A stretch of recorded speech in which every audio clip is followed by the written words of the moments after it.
On today's episode of Tartan Talks with USA Kilts, we sit down with the artist behind Celtic Hammer Club, Doug Cavanagh.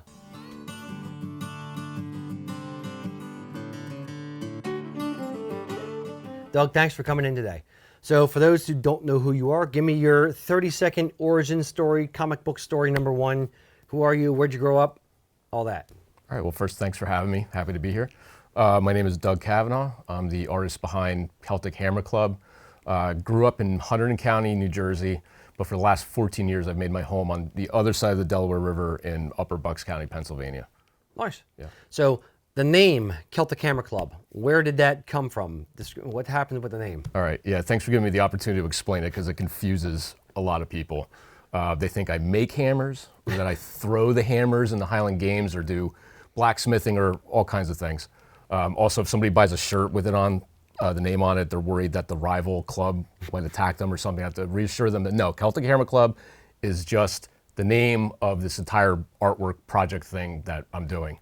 It's just a name I thought sounded cool. The Celtic part is self-explanatory. The hammer part was supposed to kind of be like Thor's hammer, representing the more like Norse style stuff that I do. And then club, again, just because I kind of thought it sounded cool. Rounded it out, Celtic Hammer Club. So that's it. There's no gang involvement. There's nothing like that. Club, yeah, nothing yeah, like yeah, that. right. It's just the name of what I came up with for everything that I do. So what got you started down the art path? When did that start in your life? From the time I was very little, and I always loved drawing, and I would draw whatever topic I was into at the time. So like dinosaurs, sports figures, then comic book characters, and then sometime, I forget what grade it was in my adolescence, they had us do a heritage family tree project at school. Last name Cavanagh, super Irish. I was always aware that I had Irish ancestry, but never thought about it as a kid until this project. And then, you know, talking to older members of the families, that was like one thing we had to do was interview people in your family, and hearing some stories, it got me a little more interested in it. And then pop culture at the time, like early to mid 90s, like Braveheart came out. You know, if you remember Stephen the Irishman, and when the Irish team up with the Scots at Falkirk, I thought that was so cool. Titanic, remember the Irish are in the bottom of the ship partying and having fun, and the rich guys are off being lame somewhere. I thought that was neat. And a couple other things just made me find the culture and all the history of everything like fascinating. And then that was like it. I was off to the races.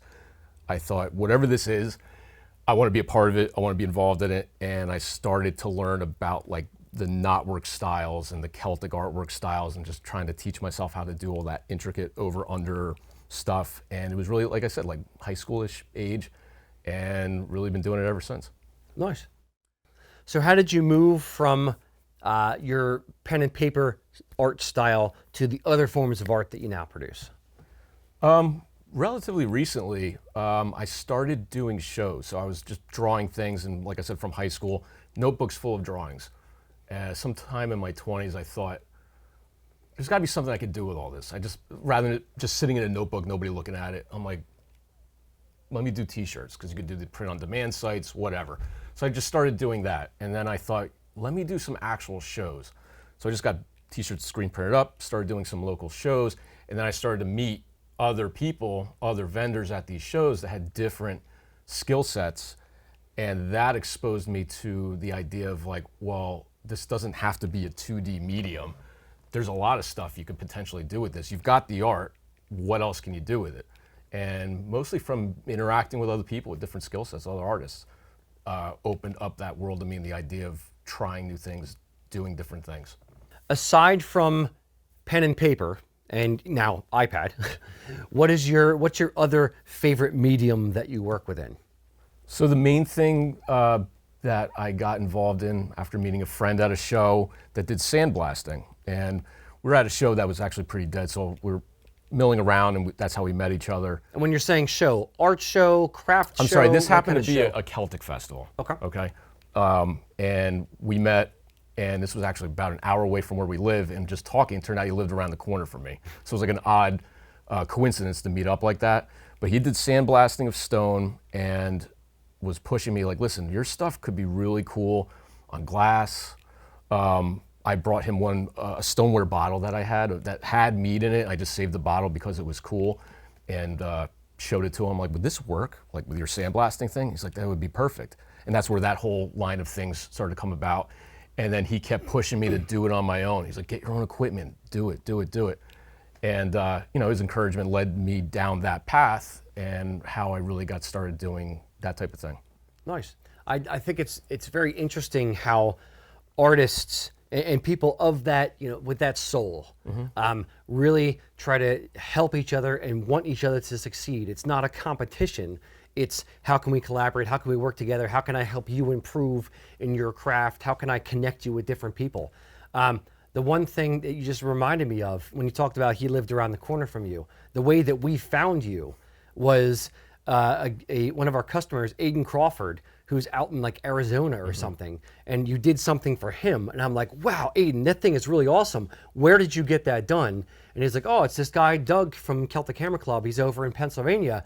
And he told me where. I'm like, I grew up 10 minutes from where you live. Yeah. And I'm like, this is amazing. So I had to go across the country to find our local artist. Right. Yeah, it's such an easy drive too. Like, it took me like an hour to get here, beautiful back roads. Like, it is still super ironic to me how close you guys are and how much we have worked together since, because I grew up going to the Celtic Classic and seeing you guys there. I didn't know where you were. I had no idea really.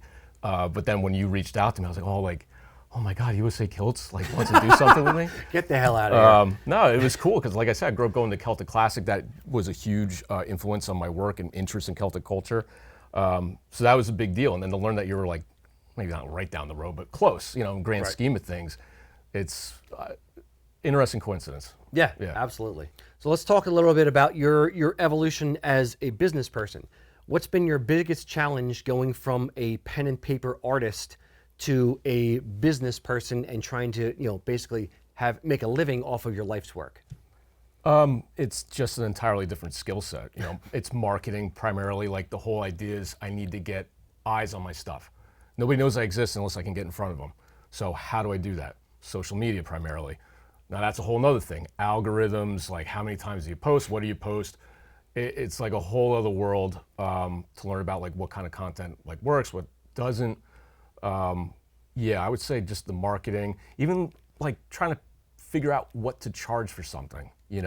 I may have made a piece that took me like hours and hours and hours, but it might not be worth so much to somebody. You know what I mean? Trying to find that balance between not undercutting my efforts and my work, but also I don't want to carry it around forever. I do want to sell it. I want to move it. So really everything, trying to figure out what's an appropriate sale price. How do I get in front of more people? How do I navigate the social media thing?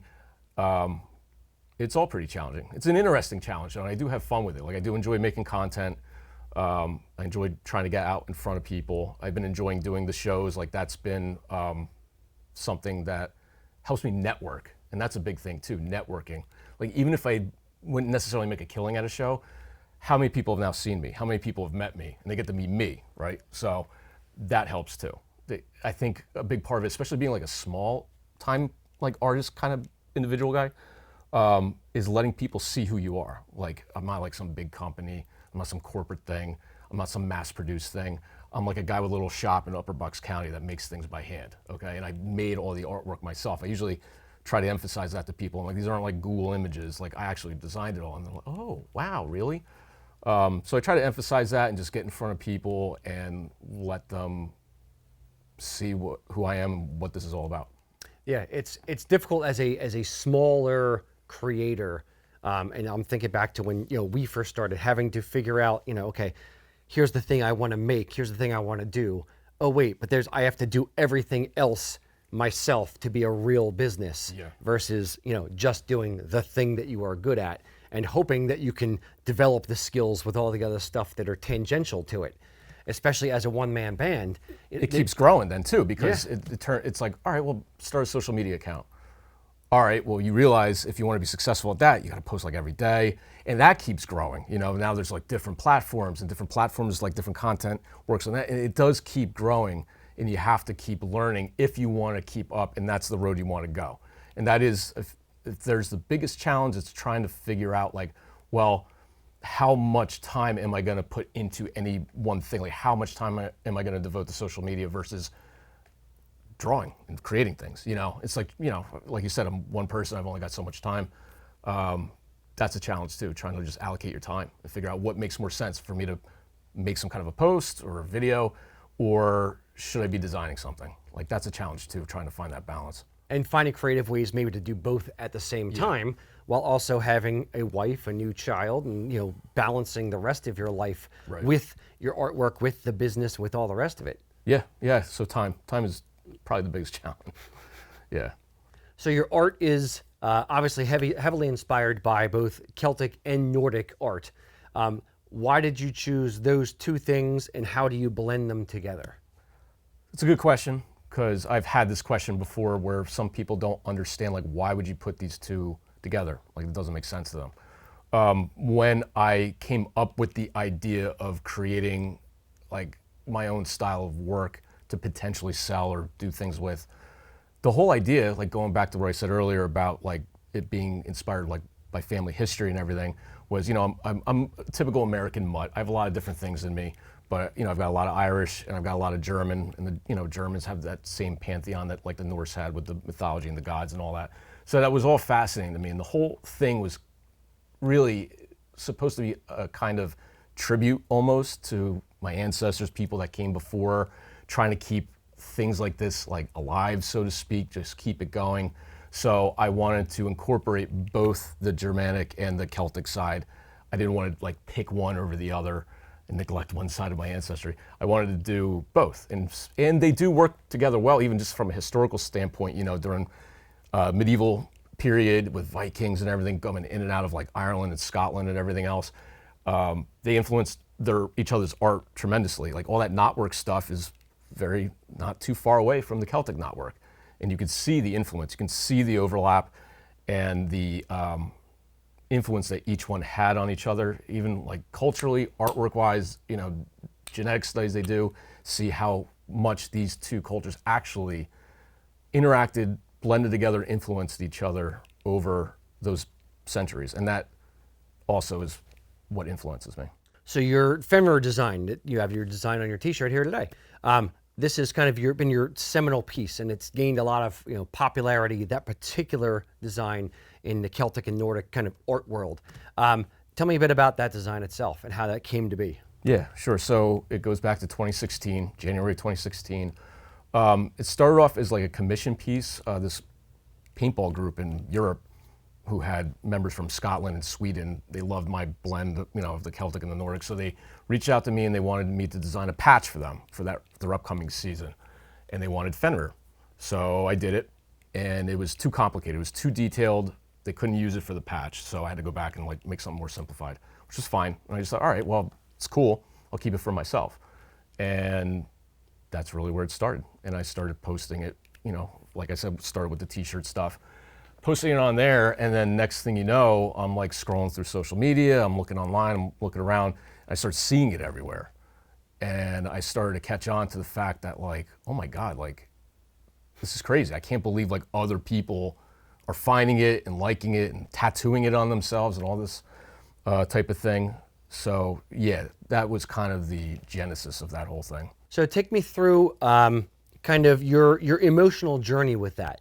How did it feel going from, A, designing it, to B, wow, this is kind of, getting bigger than I thought it was going to be, through to the, maybe a bit of annoyance that your design is being, utilized elsewhere? Yeah, so it was early on when I started posting stuff online. So when I first started seeing it spreading around, I was like, oh my God, this is amazing. Like, other people think it's cool. It was a cool feeling at first. It was like, interesting. It's an ego boost. Yeah. To be able to have people like acknowledge and accept and love your art, yeah. I imagine. Yeah. It was not a bad feeling. Then I started to see it being sold on stuff, people profiting off of it. And that's when it started to turn where I'm like, oh, maybe this isn't such a good thing. And then what is now a close friend of mine, my tattoo guy actually, Chuck, reached out to me on social media, and he had been dealing with this for years. He does, Nordic artwork as well. And he's just like, hey man, just reaching out to you to let you know, like, your stuff is everywhere, and people are ripping you off bad. I've been dealing with this for years. I think you're going to want to pay attention to it. And that was like kind of like the turning point where I realized, this is maybe something I should pay attention to and do something about. What was your process in enforcing that? How did you kind of go about, actually trying to start doing something about it? So the main thing is basically finding it and then issuing what they call DMCA takedown notices. Just basically reaching out to, say, like Etsy or Teespring or whoever it's on, and being like, hey, this is an infringement on my copyright, please take it down. And then they're legally supposed to comply. Spent hours and hours and hours doing this. I would actually set time apart each month and go through and find what I could and report it. I would find hundreds of listings, report them. But then the thing that was super frustrating was they take it down, but they put it right back up. The only obligation that the platform has to any of this is to acknowledge your notice and to take it down. They're off the hook. What changed and escalated it was when some of these platforms, big platforms, were blowing me off, not taking it down, not responding to me, not doing anything. And I found an attorney, and at this point, I actually should back up. I had formally copyrighted it. So in order to take any kind of like real action, you have to have it formally copyrighted with the US Copyright Office.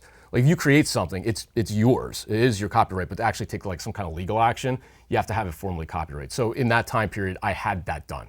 So I had it formally copyrighted, and I had reached out to an attorney who was happy to help me, and we started just through the process being like, you can't blow me off. You have to take action, you have to do what's right. And it's an ongoing thing. It's always an ongoing thing. One thing that I noticed is what ends up happening is a company like Teespring or whatever, they're just a print-on-demand service, and they're kind of skirting the legal liability by saying, well, that's just this guy's shop. We'll tell him he's not allowed to do it. But then that guy opens up 2 or 3 other shops, or another 2 or 3 shops open up. Is that what you found as well? Oh yeah, and that is the ongoing problem. And that is that's really the problem to solve. It's like, all right, you're like cutting off the head of the snake, but then 10 more pop up. Is there a more permanent solution to this? And it is something me and my attorney are working on. He's got some good ideas. I'm not going to go into them here, but yeah, that really is the thing to look at, because again, they're not under any legal obligation. And here's the other thing too. The other side of this that also motivated me to take it to like a legal thing was other artists were getting ripped off, like on Etsy. Like these are other artists, artisans making their own stuff, and they're going onto stock photo sites and actually purchasing it, spending money on artwork being sold by somebody else under the preface that this is royalty-free work. You buy it, you can use it. It's like, no, it's actually my work.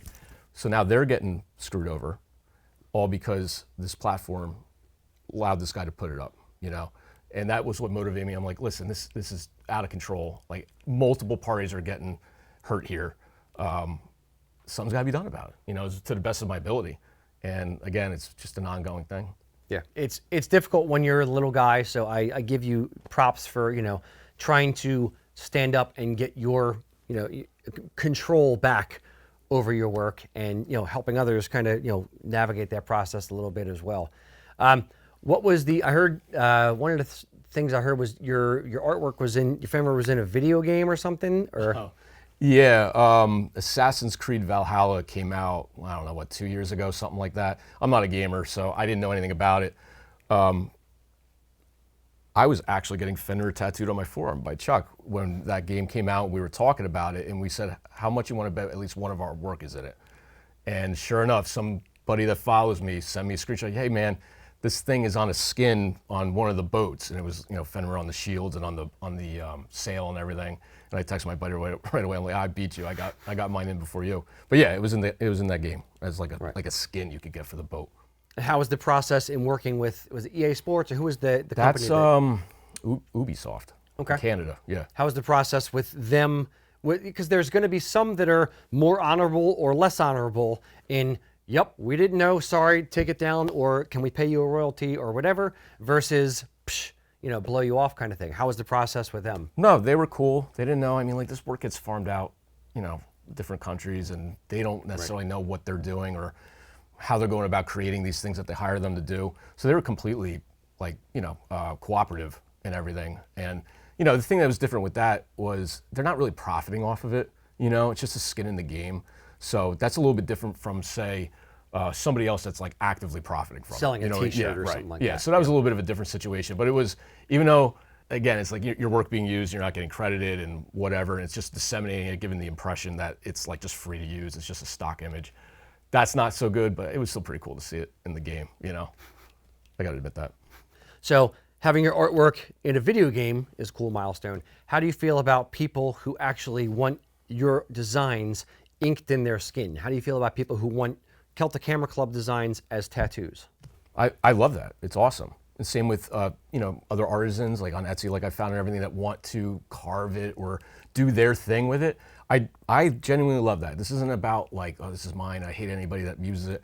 It's just like the profiting thing. So if you love it so much you want to get it tattooed or use it for something, super cool. That's a big compliment. The only thing I would say is if you do love it that much, you might want to consider buying something from my shop or something, just as a supportive thing. Like if you like it so much that you'd put it on your skin forever and you're paying the tattoo guy to put it on your skin, maybe be supportive of the artist so I can keep doing what I'm doing. Like that is helping me to do the thing that you like so much that you would put on your skin forever. So I just think that's something to keep in mind. But to me, it's honestly a compliment somebody likes it that much. I saw a guy one time scrolling through Instagram, this was pretty early on, with a bald head with it tattooed huge, like on the back of his skull.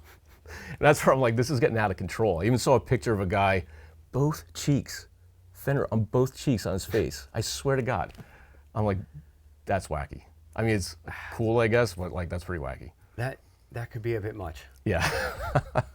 So since we're on the topic of morality and the art world kind of thing, what are your thoughts on the current hot topic? What's your hot take on AI, artificial intelligence, with the art world creating art versus using it as a tool? And what are your thoughts there? Yeah, that definitely is creating an uproar. All the people I follow were getting pretty upset about that.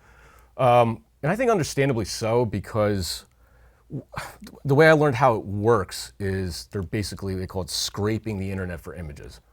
Scraping, they're taking them. They're not, it's unauthorized use in my mind. So if you wanted to train the AI to paint like Picasso, I said, AI, paint me an image of Rocky Roger with his kilt flying up like the famous Marilyn Monroe picture, but in Picasso style. It'll do that, but like, is Picasso, not that he's around anymore, but would he be all right with you taking all his work and then basically rehashing it? It would be technically a new image, but it still seems like an unauthorized use to me. It seems like everything we've been talking about, but like amplified. Like you're just taking it. Like if somebody wanted to take all my work and train the AI, just put it in there, be like, all right, get me a bear tattoo in Celtic Hammer Club style. I don't know, something about that just seems like off to me. It doesn't seem right. So I don't think that it's never going to duplicate what the human brain can do. I still think that creativity is safe where it's not going to be a human brain, but I don't like how it could potentially kind of like rip off creative people's hard work. And I don't know if cheapen is the right word. The other thing I get concerned about is, all right, say somebody starts using AI to create Celtic or Nordic artwork. It's probably going to be off. Like I've seen pictures of AI where like the guy's got 8 fingers. Yeah. It's always a little off, right? Which on one hand, it's like you're still going to need artists to correct the errors, even if you're using AI as part of the process. But what concerns me too is being somebody that cares so much about this culture and cares so much about the history and the artwork and the whole thing, is if the AI makes artwork that's just good enough, like the lines will be messed up, the over-unders will be messed up, stuff that like it would drive me nuts and I would care about. Maybe the average consumer won't care. And if enough volume of that stuff gets out, maybe it will like completely start to degrade that style of artwork completely. I don't know, I'm like... The way that I'm curious if it evolves in the way that you're talking about, like it's screwing up the fingers and whatever. If there's enough scale of AI art that's created, is it like the movie Duplicity, where it's a photocopy of a photocopy of a photocopy of a photocopy, and it kind of degrades the art and breaks down and kind of goes off into mythical weirdness land, versus actual human creativity that can't be replaced in the same way? They can simulate it, but they can't recreate it themselves. Or do they reach a point where they actually can? Yeah, I guess that's kind of the point I'm trying to make with what I just said is it going to degrade the stuff and make it worse, like the copy of a copy of a copy, and kind of wreck it? Or is that the kind of hopeful part in this where it's like it will never be able to do what a human can, and that's what will keep creative people safe? I don't know. We're gonna see how it unfolds, I guess. I'd rather be positive. You know, technology and art has always been working together. You know, even going from painting on a cave wall with your finger to having a brush with bristles, that's a technological advancement. So, Or going from pen and paper to an iPad. I use tech. You know, tech is part of it, you know, and it helped me be a better artist and helps me do what I do. So maybe, you know, in a hopeful, positive way, maybe it could be used as a tool. But I do worry about the unauthorized use of people's work. You know, even if I did it by hand, like say somebody came to me and wanted me to create a piece, but in someone else's style, I don't think that doesn't seem right to me. I shouldn't do that. It's my style or nothing. You know, I shouldn't be ripping off somebody's style intentionally.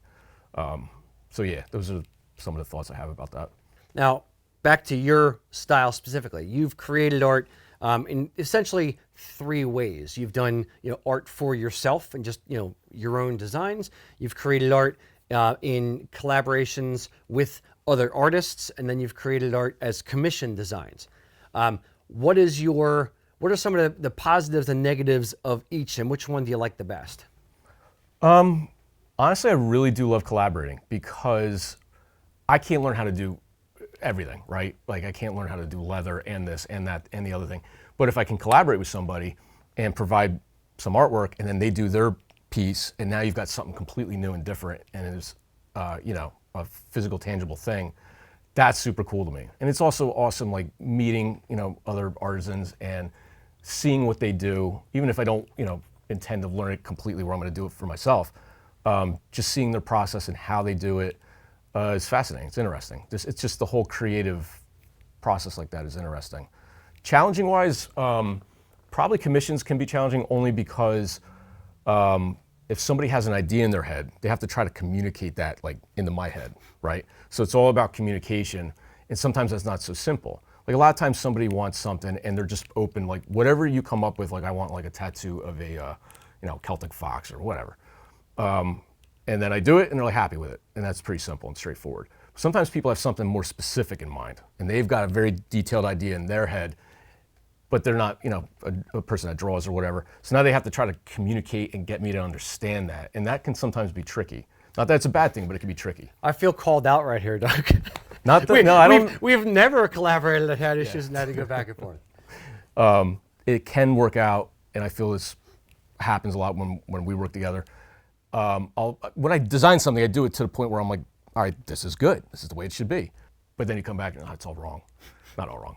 But the input from another set of eyes can be super helpful. And then you redo it with their vision and get it the way they want it. And it's like, oh yeah, you know what? That does look better. That is a better way of doing it. But again, it just comes down to the communication thing. And that's challenging. Again, not a bad thing, but it's challenging. Reading people's minds. Yeah, that's what it is. It's like you got to try to get in my head, or I got to try to get in yours to the point where I understand what you're going for, and I can make that come to fruition. But then on the flip side, it's very satisfying when you achieve success with that. You know, it's like, oh, we did figure this out. Yes, this is probably about as good as you could possibly get it. That's really cool. Like that's a good feeling. Do you find that either collaborating or working you know, as a commissioned artist on a particular project, do you find that expands your style or expands your understanding and you like that process? Like I remember when we used your Celtic stag on a shirt design. Yeah. And I specifically remember the conversation where I was like, I want, you know, I don't want the Triskells, I want a swirling knot here. And you're like, I wish I would have thought of that when I did the original design. Yeah. Do you like that and kind of the critiquing of your work and evolution within it? Or no, you like doing what you do? The like quirky artist part of myself, like at first might be like, no, the way I did it is right. That's wrong. I mean, I'm not gonna lie, I'm just being honest. Sometimes I have a little bit of reservation to like accept like some kind of other input, but when I then go through with it, it's like with that stag thing, like I still like the original way I did it, but when I saw like your input and how it was, I was like, yeah, you know what, that is a little more badass. I kind of like that. I wish I had thought of that, you know, type of thing. So yeah, Mm-hmm. willing to admit when I didn't have the perfect idea right up front, you know. 'Cause sometimes there's a little reservation at first.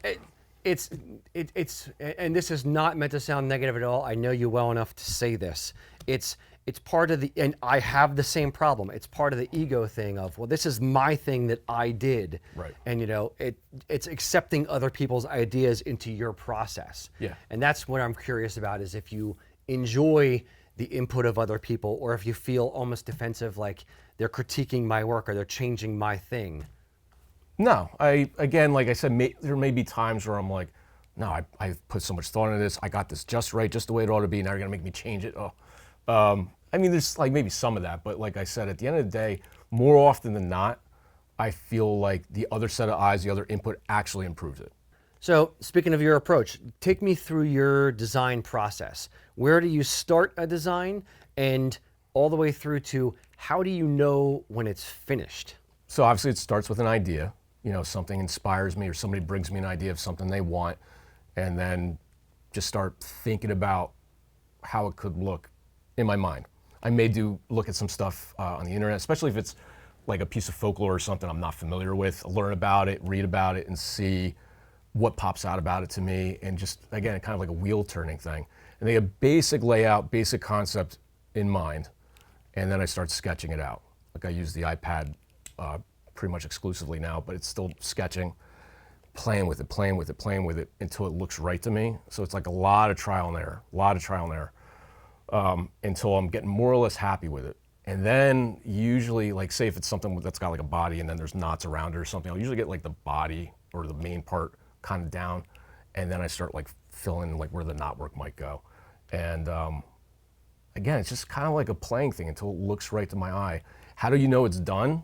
It's a little bit tricky because sometimes I will tend to, I think, maybe make it overly complicated or too detailed, and got to pull back the reins, not make it look too messy with too much knot work, and striking that right balance so that it is not too much, but of course not too little. There's definitely been times where I'm like, dude, stop. Like, it's done. You could keep messing with it forever, literally. Go back and forth, changing things around. I think sometimes I look at something I'm like, that's perfect, I love it. Sometimes I have to stop myself and be like, you're spinning your wheels at this point.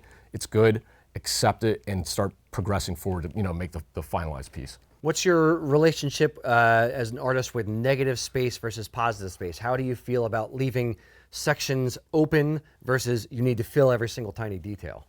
To me, that's kind of the fun and the main thing of that kind of knotwork, Celtic and Nordic style artwork. It's like filling in space with like detailed knots and everything, and making it fit just right, and also a balance. Like it's like super thick and like loose over here, but then super tight, and like it has to match, it has to fit, it has to, the over and the under, and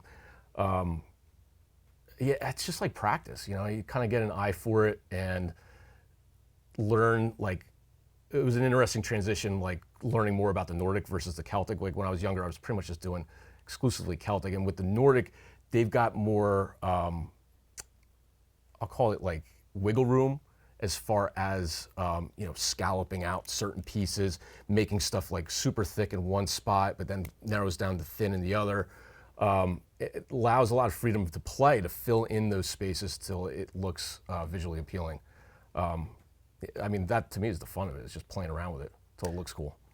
Some of the things that you do that I don't think I've seen anywhere else with your designs, kind of as signature, details, if you will, is like when you do the knotwork over and under, you do the little lines on either side to make it look like it's a physical thing that's kind of been squished under, or you do like the bands on some of the like the swoopy, angular pieces. Yeah. Did you take inspiration for that particular style of thing, or was that something you just came up with on your own? No, that is kind of like that difference I was saying between like the Celtic and the Nordic. Like some of those, like the bands and certain ways of using the lines and everything is a little different. And yeah, that's not my creation, but I put it to use depending on what it is I'm doing or drawing exactly. So your artwork has both a historical feel to it, but it still looks modern. Is that by design, or kind of take me through that? Yeah, that's definitely by design. It really wasn't my intention to just purely recreate what's already been done. Like as incredible as it is, as amazing as like the Book of Kells is and everything else, it wasn't my intention to just strictly like recreate it. I wanted to interject some of my other interests into it. Like growing up in the 90s, I liked all that like grunge and heavy metal, like Alice in Chains and like Typo Negative and different stuff like that. So I always like heavier music and things like that.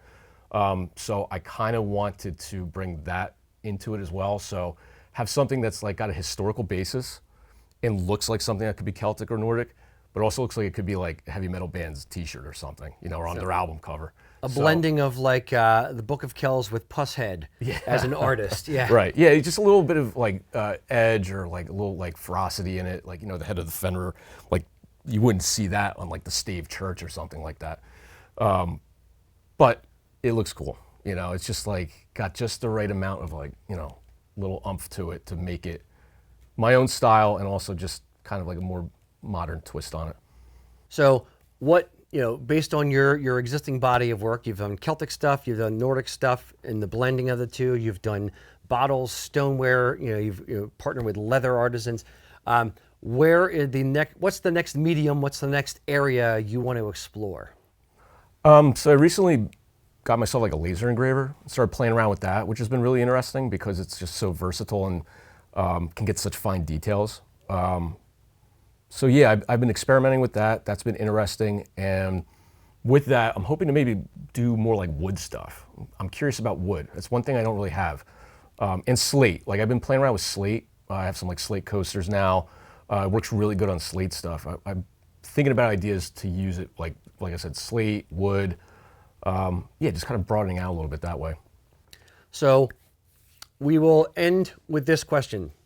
What advice, thinking of other artists, thinking of this video and the good it can do for other people who watch this, who are just getting started in their career as an artist, what advice, what sage wisdom would you impart upon new artists who are just getting into the craft and just finding their feet in their own style?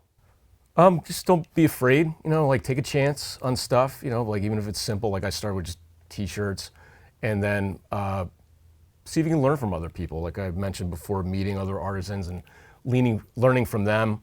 The other thing too is I would say kind of follow where the art takes you.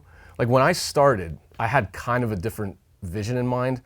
I was thinking more like 19th century, like Irish immigrant brawler, John L. Sullivan type stuff. But most of the commissions I was getting was Nordic. And I did have Nordic stuff, but like I was getting mostly Nordic style commissions, which taught me a lot more about Norse mythology, and I fell more and more in love with it, got to know the style more and more. And a lot of people are like, why do you call yourself Celtic Hammer Club? You have all Viking designs. It's like, that's just kind of where it took me, you know, and I don't regret that. And it's led me down a path I didn't necessarily expect, but I think it worked out and it allowed me to grow and kind of be where I'm at now. So I would just say, yeah, follow where it takes you. Like, don't be afraid to try something. Just go for it, you know, just get the sandblaster, get the chisel set, the pyrography set, you know what I mean? Just give it a shot, you know. I would say that would be what I would say. Excellent. So if people want to find you online, what are your socials? What is your website? How do people find you? Everything is Celtic Hammer Club. So CelticHammerClub.com is the website. At Celtic Hammer Club on Instagram, Celtic Hammer Club on Facebook. Yeah. Cool. Oh, Celtic Hammer Club at Gmail if you wanted to email me. Cool. Excellent. Well, Doug, thank you again for coming out. Thank you. I love your artwork. You're an amazing artist. I love collaborating with you. I got on my Fenrir buckle today. I got on my axe kill pin that we did together. So it has been an amazing collaboration from our end. And I wish you a lot of success going forward in your career, brother. Yeah, thanks so much for having me. Appreciate it. Yep. Guys, if there's one thing I want you to take away from this video, it's that we need to support artisans. Without artisans like this guy, cool art doesn't exist. Hell, this dude is the guy that we collaborated with for a lot of our buckles and kilt pins and cantles and other stuff. So without people like this, we wouldn't be able to have cool stuff. So remember, go check out Doug at Celtic Hammer Club. If you want to see other videos we've done interviewing other artists and other people in our industry and just other cool personalities, check out that playlist over there. And until next time, boys and girls, Slán Java.